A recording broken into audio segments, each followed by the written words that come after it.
Hi, everyone. I am Rachel Peniston, Manager of Partnership Programs for the NFCC, and your host for today's Financial Facts Chat.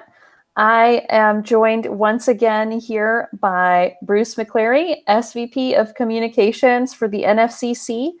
And in just a moment, Bruce and I are going to get started and Bruce will be answering your questions. Before we do that, I just wanted to thank everybody for joining us on Facebook or YouTube. It's really great to have you with us. Please do like, comment, share with your friends, subscribe to the page. All of that helps demonstrate support for this channel and for nonprofit financial education. So before we get started with our questions, how are things going for you, Bruce? Well, things are going great. Can't complain. I'm not a cat. So I just want to point that out to our viewers who might think I'm using a cat filter like that attorney. If you haven't seen the viral video, go look it up. But not now. Don't do it now. Yeah, no, things are going good. It's, we're getting further into the year. It's hard to believe January's behind us, isn't it? It's moving quick, too quickly for my taste. I feel like I can't keep up with everything. Yeah, it's things are moving fast, but no, things are off to a good start, and there's just so much to talk about right now this time of year. You know, we got taxes coming up, we got Valentine's Day coming up, which we'll be talking about in a little bit. Just so much happening all at once. But the good news is that hopefully we have answers to all those questions. So I hope so. Oh, the other thing too, I think we should probably point out at the top of this, because we did the challenge last week. Yes. So we're still in the midst of that. So we'll be back next week to talk about, how that worked out. And that was the Vision Board Challenge. And I will already tell you that I've ruined poster board. And I have to go down to the drugstore at the corner to get more poster board. So it's bringing back all these memories from high school when you had to get poster board for projects and stuff. So I'm glad they still sell it. That's the good thing. So that is good news. And I'm glad we have an extra week so you can deliver a high quality product at the end of it when we reconvene. I just want to say though, just as much as I am not a cat, I am not an artist either. So this is definitely it's going to be a cross between something you might expect some psycho to put together and something that makes sense. So perfect. At least I'm not cutting letters out of magazines and making messages, because we don't want to do that on a vision board. But yeah, I think if you did that, I'd have to leave the conversation. That's how I write all of my internal memos. Yeah. No, I kid, folks. I don't write those like that at all. But we do have a serious topic to talk about, and hopefully we can add a little bit of helpful advice for people who, grapple with the issue of love and money, and maybe sometimes that causes conflict. One of the things that I thought was interesting, though, before we get into the Q&A, this is something that we've surveyed in the past, and I know there are a lot of studies out there, so I don't want to get mired down into, who's talking about, how many people get into fights about money, et cetera. But that is a top reason. If you look at like the reasons for divorce or breakup, financial issues are a top reason for breaking up, for ending a relationship, for divorce especially. So, we're kind of touching the third rail of personal finance here by going down this road. This is not a soft topic, folks. It's very controversial. People have very specific views about this. And, relationships live and die by what happens in some of these discussions about personal finance. So whatever we can do to help out, we'll try to be as useful as possible here. So what is the first question that we have about love and money?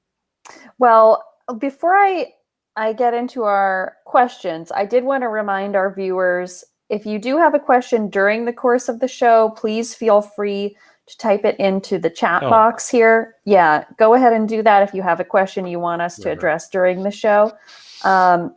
But now we can get right into our questions we do have already. And the first one, inspired by Valentine's Day coming up this weekend. Like you said, finances can be a touchy subject. So how do you stop fighting about finances with your partner? And how do you turn those fights into productive conversations instead? Well, that's it. That's it for today. Thanks everybody for joining. No, I'm just kidding. Yeah, no, that's a tough one. And I'll tell you, I used to be a counselor. I used to, work with people. I was a nonprofit credit counselor for one of the NFCC member agencies.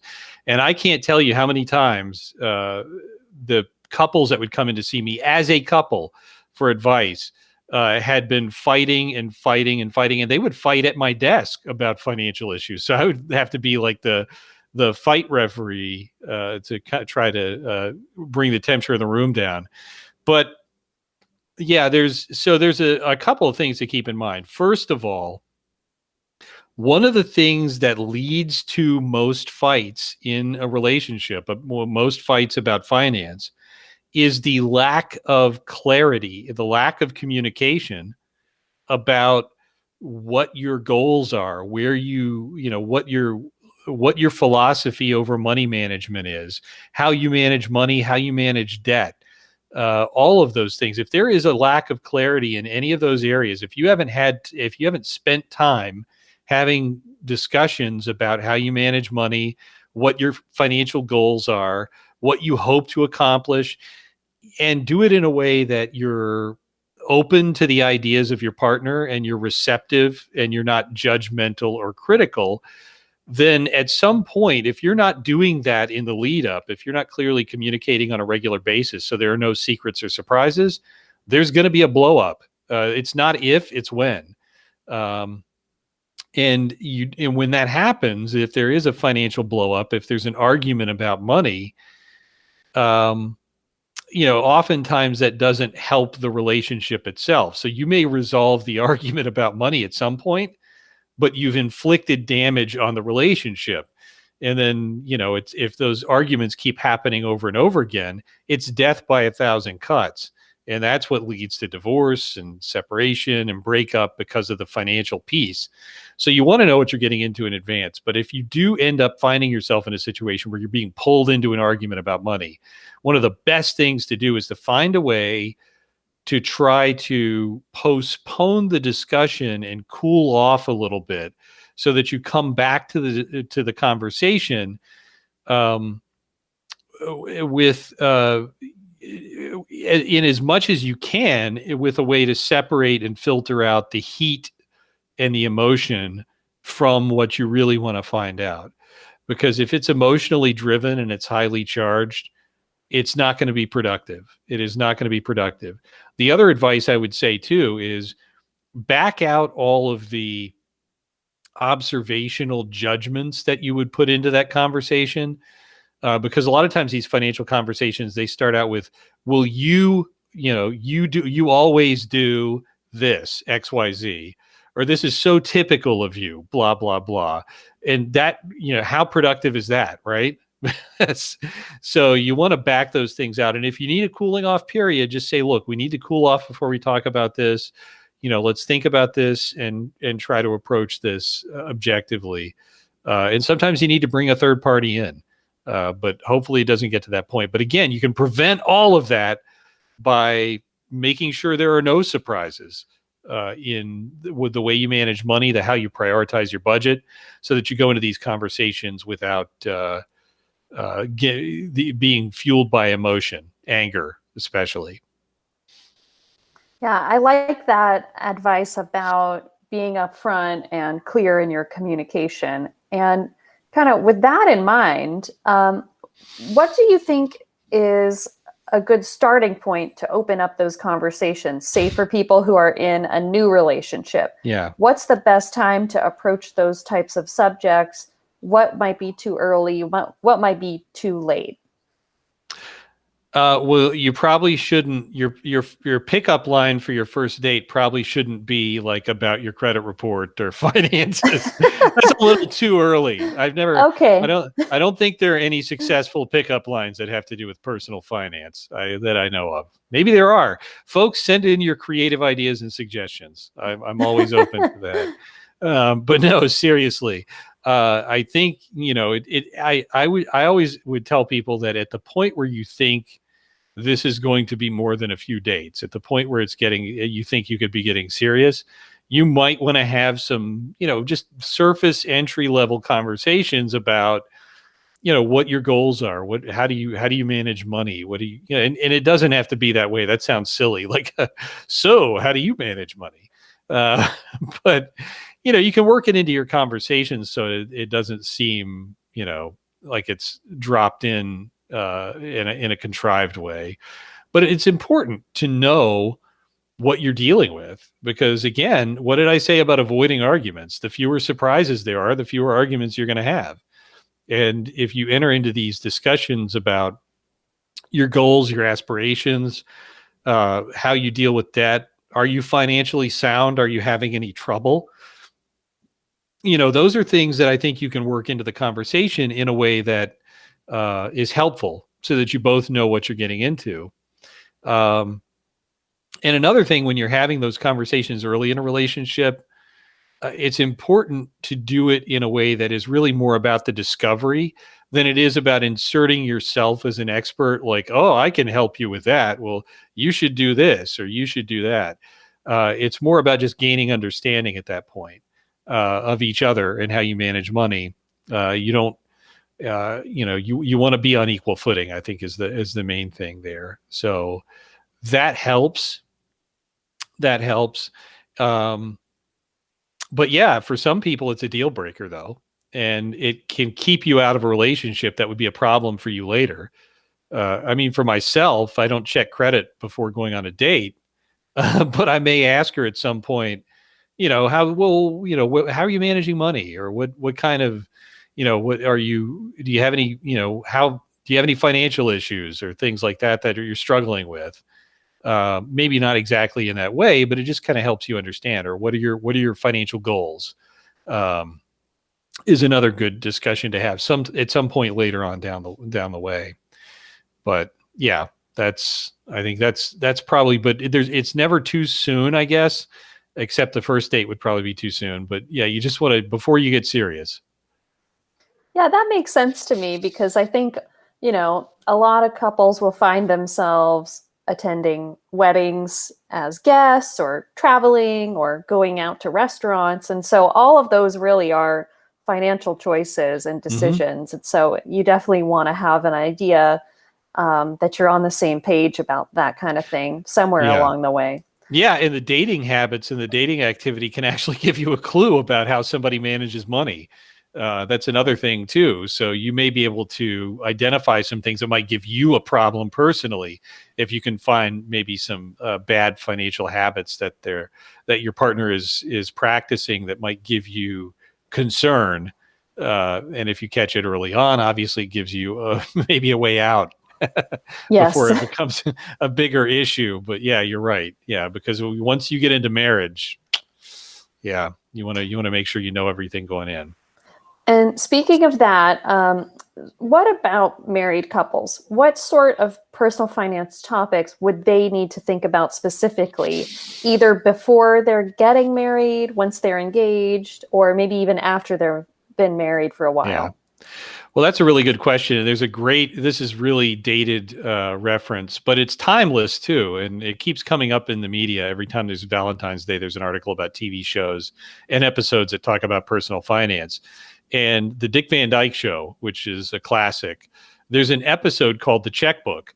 And it's a great episode because it deals with the issue of marriage and money. And of course, the episode aired at a time when there wasn't a lot of equality between men and women in terms of how access to financial tools and resources, and how access to bank accounts, et cetera. But it's still the core message of that is just about communication and understanding each other's goals and how you manage money. And some couples are fine putting everything in a blender and blending their finances and working together as a team to, address, goals of mutually aligned goals of savings or home ownership or things like that, which is fine. But if you're not the kind of couple that is keeping the discussion in the open, and if your goals are not aligned that well, putting everything in a blender might cause more friction. So you want to think about, are we better off as a couple keeping finances separate? There's nothing wrong with that. Or putting everything in a blender because, that's one of the things that I think can cause a little bit of hiccups for couples, married couples, if they go down one path and all of a sudden they're having problems with it. That's one of the things. So yeah, but as you're married, you have to be very careful, because the decision you make financially, if you make an independent decision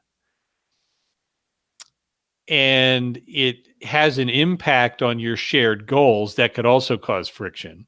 So before you make financial decisions, especially big ones, I'm not talking about like, do you want to go out with your friends on the weekend and, have a dinner and, go partying or something? That's fine. That's, if it's if you have money in your own personal budget to do that without derailing things. But if it's a big ticket item, like, oh, you come home and you're like, hey, honey, I just bought a car. How about that?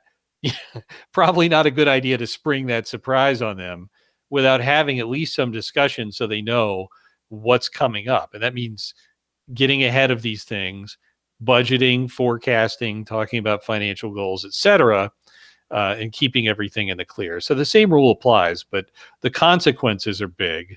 So that's basically it. But yeah. And the other thing is too, if you run into sticking points, it's okay to reach out for help.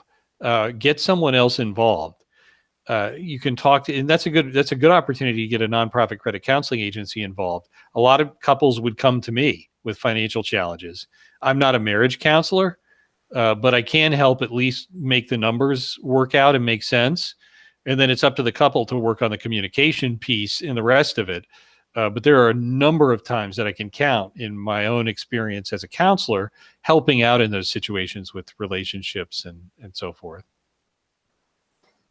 I like that advice to just be open and not be shying away from having the conversation. I think can be a difficult thing to talk about, and it's maybe a little bit uncomfortable, but it will really save a lot of heartache maybe down the line. Yeah. And I just see where somebody suggested a creative pickup line, I guess. So you know what? I asked and somebody suggested the pickup line is, do you have a savings account? You must, because I'm saving all my love for you. See? Perfect. Yeah. So see, I thought there were no personal finance related pickup lines. There still may be none that work, but that's a funny suggestion. So I like it. Yeah, that is good. So yeah, but marriage, again, just going back to the marriage issue real quickly though, there's so much at stake. It's really important to get it right when you're talking about finances and you're planning. So all the more reason that you should have an agreement that you're not, you need to be objective and open to what each other is doing. But in the end, there has to be some kind of agreement. If there's no agreement, things go off the rails, and then you get into the shouting matches, and we talked about that earlier. So there has to be compromise to move forward. Making big ticket item purchases without talking to your spouse, especially if you're using funds from shared accounts, that's gonna be a problem. And even if you're not, because it's not about getting permission, it's just about making sure that everything is operating in the clear. That's the thing. I mean, a relationship is about equal partnership.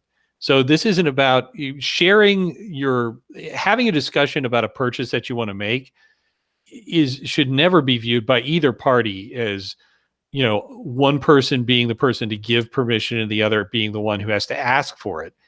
But it should be about a discussion about, okay, this is what I feel is important. I'd like to put this on our radar. Let's talk together about the timing and, how I go about doing that so we can keep everything else on track. That's all that is. That's great.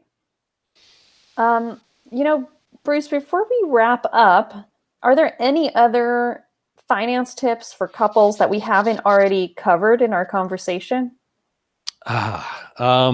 Yes, actually there are. And this goes back to, the honesty, the clarity, the frequency of communication. Understand that your partner and you will make mistakes, and you may have conversations that you feel are just tragically uncomfortable, where you have to say, I really blew it with our money. Here's what I did. But the more open you are in that conversation, and the more accepting you are of the fact that you made a mistake and you're bringing it forward, I think helps in so many different ways. But equally helpful is how the other person reacts. And it's important to be open and understanding and objective in that situation as much as you can be, without being judgmental. Because you know what? It's your partner making the mistake today. It could be you tomorrow. And I think if you think about it that way, you're probably going to end up in a much better place because of it. And again, if you can't be in the mindset to do that at the time when you're approached to have that conversation, it's okay to say, I need a few minutes to process this, or I need a few hours, or maybe I need a day to process this. So let's come back and talk about this when I have a clear head, and we can get this taken care of the right way. Because even though you're talking about finances and there may be an urgency based on how significant this is, there's never so much urgency that you can't take at least 24 hours to cool off, think about it, and then come back to the table. So I say, nothing has to be done right this second. If you need time to think, to process before getting together and talking about something, especially when it's like a big financial mistake that your partner made or that you made, that's fine. But the flip side of that is, don't wait. The longer you wait, the deeper it gets buried. And then when it does come to the surface, the issue isn't going to be that it happened. It's going to be, why didn't you come to me earlier and talk to me about this? And then you got a whole other issue. Then it's the express train to divorce court. So, I just, communication is so critical in every aspect of a relationship. And especially in the personal finance aspect, it sounds like. Yeah, it is. Absolutely, it is. But it's never too late to get things back on track. And I've had couples come to me when I was counseling, and they were like, it looked like they were beyond help. And they were shouting at the beginning of the counseling session. All I could do was try to work a word in here and there. But still, I can think of examples where, because they got it out of their system and because they brought a third party in, a neutral third party, it was sort of like a purging of the toxicity in that part of their relationship that allowed them to move forward. And I'm not giving myself a ton of credit here because I don't deserve it. I mean, I just had to be there and listen and give them the forum to do what they had to do to get back on track. But then, with a little bit of advice and guidance, they were able to manage things fine. There were situations like that, but on the flip side of that, there were situations where the more they aired their grievances, the worse they realized it was. And maybe being in a relationship wasn't the right thing. And it's okay if you make that decision based on finances too, because in the end, if this is just going to continue causing misery for you, the difference is in how you manage money, your approach, how you approach each other with the communication, then you have to ask yourself, why are you even in that situation? And that's okay too. Yeah.